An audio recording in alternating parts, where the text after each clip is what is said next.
السلام عليكم، ازيكم يا شباب؟ اخباركم ايه؟ يا رب تكونوا بخير. معاكم احمد علاء واهلا بيكم في فيديو النهارده. حقيقي بعتذر عن الفتره اللي انا قعدت ما انزلش فيها فيديوهات. الموضوع كان فعلا هيكون ضغط عليا لو دخلت الشانل مع بقيه الحاجات اللي انا كنت مشغول فيها، وبرده لما جربت ان انا اعمل كده ما كانش الاوتبوت بالكواليتي اللي انا كنت عايزها. قلت لازم ان انا اجل الشانل شويه لحد ما اكون متفرغ ليها. فباذن الله الفتره اللي جايه هنبدا ان احنا ننزل فيديوهات على الشانل، ويا رب تستفادوا من المحتوى بتاعي.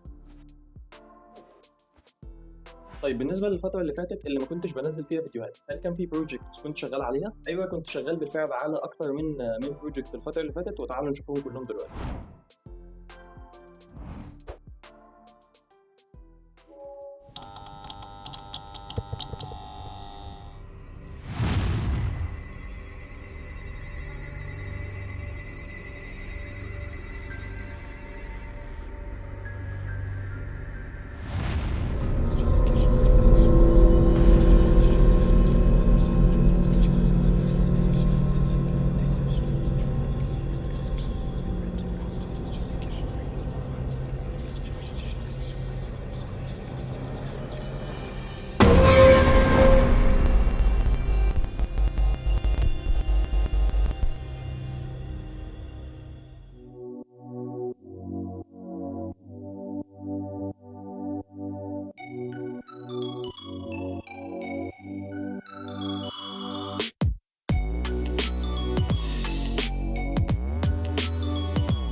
طبعا يا رب البروجكتس اللي انتم شفتوها دي تكون حمستكم للفيديوهات اللي هتيجي الفتره اللي جايه، ولكن بجانب المحتوى الخاص بالجيم ديفلوبمنت وبرضه محتوى الفيديو اديتنج، انا حابب اسالكم سؤال مهم: ايه انواع المحتوى الثانيه اللي انتم حابين تشوفوها على الشانل؟ لان طبعا انا مش عايز الشانل تكون مخصصه في نيش واحد، انا عايز ان انا اعمل فيديوهات على كذا توبيك. دي دورك كفيور ان انت تقترح عليا ايه التوبكس اللي انت حابب ان انا اعمل عنها فيديوهات، وبرضه مش فكره اقتراحات وبس، انت لو عندك اي سؤال حابب ان انت تساله حطه في الكومنتس، عشان باذن الله الفيديو اللي جاي هيكون كيو اند اي، هجاوب على كل الاسئله اللي عندكم. وطبعا في نقطه مهمه جدا بجانب التوبكس، وهي ايه نوع الفيديوهات اللي انتم حابين تشوفوها. مثلا الفتره اللي فاتت كنا بنقدم توتوريالز بس، هل الفتره اللي جايه حابين تشوفوا مثلا ديفلوبمنت لوجز او تشالنجز؟ انت لو عندك نوع فيديوهات معين حابب ان انت تشوفه حطه لي في الكومنتس، وانا هحاول على قد ما اقدر ان انا اقدم لك نوع الفيديوهات دي على الشانل. في برضه حاجه مهمه جدا حابب ان انا اذكرها، وهو ايه رايكم بدل ما نعمل محتوى عن جيم انجن واحد نعمل محتوى عن اكتر من جيم انجن؟ بمعنى ان انا مثلا الفتره اللي فاتت كنت بشرح محتوى يونيتي بس، فايه رايكم لو دخلنا مثلا محتوى جودو او محتوى انريل مع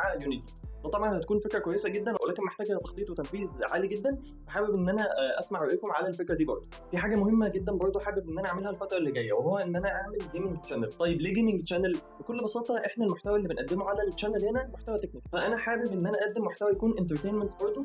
وطبعا انا بحب المحتوى التكنيكال جدا، ولكن انا كان هدف من اهدافي في اليوتيوب ان انا اقدم محتوى انترتينمنت او محتوى جيمنج، فباذن الله هنعمل جيمنج شانل الفتره اللي جايه. ففي هنا سؤال مهم طبعا بجانب كل الاسئله بتاعتكم، في حاجه حابب ان انا اسالكم عليها تاني، وهي ايه اسم الجيمنج شانل؟ يعني انت دلوقتي لو تقدر تختار اسم القناه الجيمنج اللي هنعملها باذن الله، فيكون اسمها ايه؟ ده طبعا حاجه مهمه جدا ان انا اعرفها منكم، لان انا متاكد ان انتوا هيكون عندكم اقتراحات كويسه جدا، فحابب ان انا اشوفها في الكومنتس باذن الله. وبس كده انا خلصت الفيديو. انا حقيقي فرحان ان انا رجعت انزل فيديوهات على الشانل تاني، وان شاء الله الفتره اللي جايه تكون مثمره ومفيده ليكم باذن الله.